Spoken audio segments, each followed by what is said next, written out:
we're going to talk about one of the best book clubs on this app and how they keep on recommending bangers like Blood Slaves. This is a book club that features three women of color, and you should be following the book club and their accounts separately. They offer a variety of recommendations when it comes to diverse authors. So when I started to see the promo that they did when it came to being ARC readers of this, I immediately ran off and made sure that I pre-ordered it. This was published in the last couple months, and I'm kind of regretting that I didn't read it immediately.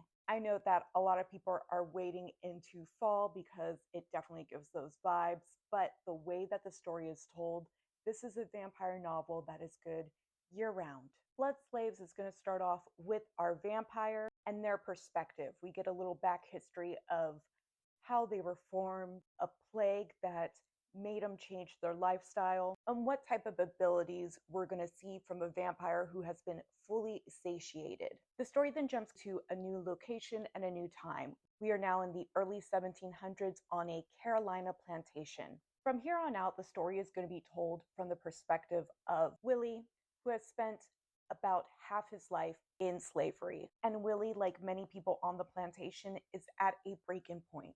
And while you think the real evil is going to be vampires because they are the stereotypical monsters, given the time period and the location, it is the white man. This is a horror novel that is extremely cinematic and fast-paced, and that's because it's coming from an actor, writer, director, one that is talented in their craft.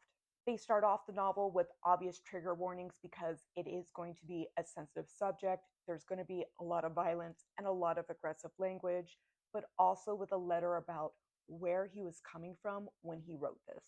This came after the protests that rose up over George Floyd's death, and there is going to be a scene that is extremely triggering as we see history repeating itself even in a fictional narrative amongst the enslaved characters and the white characters that are oppressing them.